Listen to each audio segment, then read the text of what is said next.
By the time this newscast is over, another family in America will receive the news. Their child has a congenital heart defect, or CHD. The Children's Heart Foundation says this serious diagnosis happens every 15 minutes, changing lives and testing faith. On this Valentine's Day and CHD Awareness Week, WFMY News 2's Megan Malaris shares a High Point family's heartbreaking journey toward healing. A message proving unconditional love is the heartbeat of hope.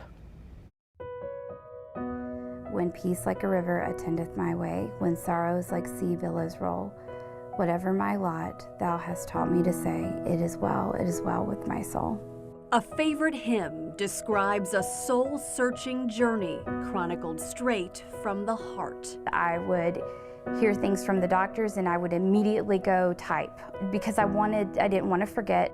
Amy Ross began blogging in late 2020 when she, son Aaron, and husband Adam learned their family was growing. I remember taking a pregnancy test and the line popping up immediately. So when she's like, oh, I'm pregnant, I'm like, whoa, it was nuts.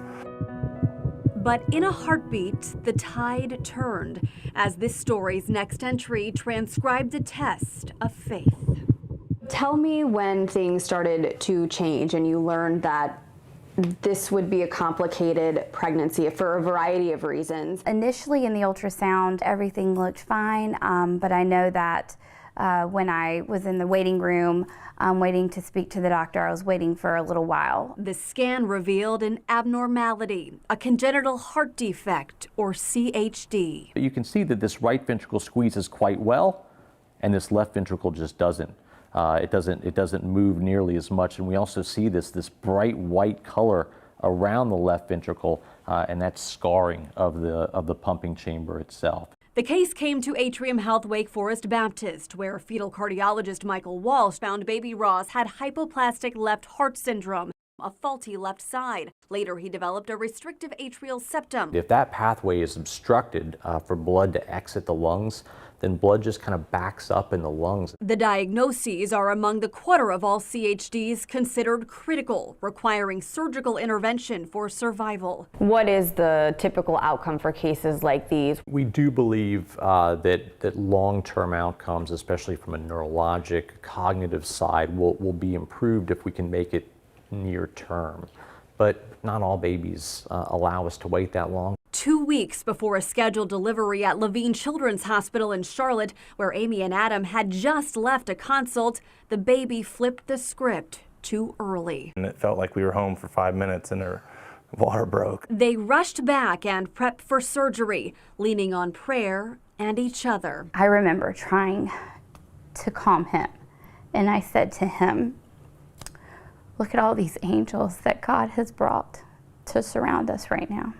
With comfort and courage, Amy delivered her 4-pound baby boy named Caleb. Caleb means wholehearted and bold and brave. His heart was half of a heart, and we were on this journey to make a whole heart. That journey began immediately as physicians wheeled Caleb away to his first heart surgery. The intervention he had in the cath lab was to help stabilize him and him to eventually grow to reach a bigger size for the next intervention. Critical care doctor Jennifer Bailey noted Caleb's prematurity upped the risks. He developed some significant complications with that procedure and actually had a cardiac arrest where he needed CPR briefly and another emergent procedure for developing some fluid around the heart. For the next week, Caleb fought hard, giving glimpses of hope. Hey, do you hear us? Hey, you look good today.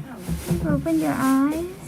You want to see the world? His story was writing a new beginning until suddenly the words stopped. On the day that we went in to kind of, just visit and get some answers about future physical therapy and all of that, Dr. Bailey comes in and says, we have to share some news with you. There has been a massive, massive brain bleed. Which put him in a risk category that would not allow him to have any further cardiac interventions or any life-saving medications. No future option to fix his heart meant no chance Caleb could survive. The world started spinning. Look who's here. first hellos This is Caleb. became last goodbyes. You want to touch him gently? 8 days after Caleb entered the world in pain, he left it in peace in his parents' embrace. We sat and held him, and he had no wires, he had no tubes,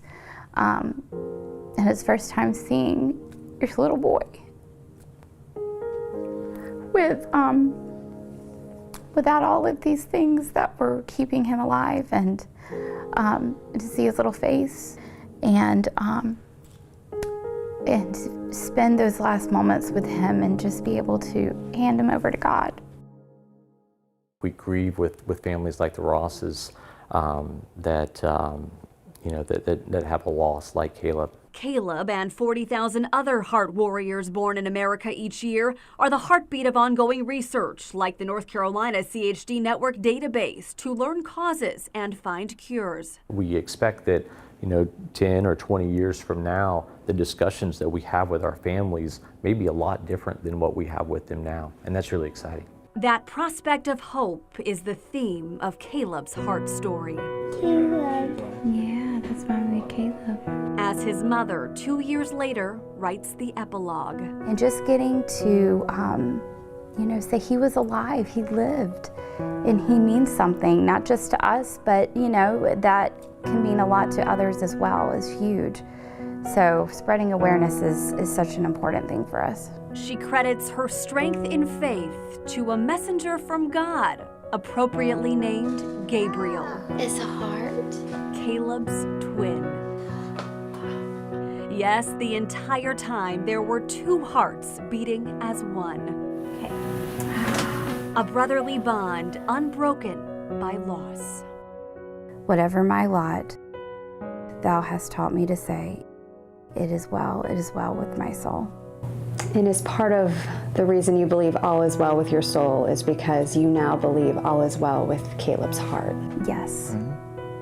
Yeah, we found a lot of peace in knowing that he's now okay and he's healed, and we will see him one day again. Until then, they vowed to love, like Caleb, wholeheartedly. And that's not Gabe's. Whose is that? Caleb's. In High Point, Megan Malaris, WFMY News 2.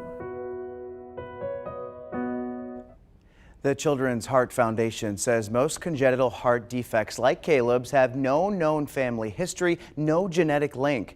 That's why funding for CHD research can continue pinpointing risks and improving interventions even in pregnancy.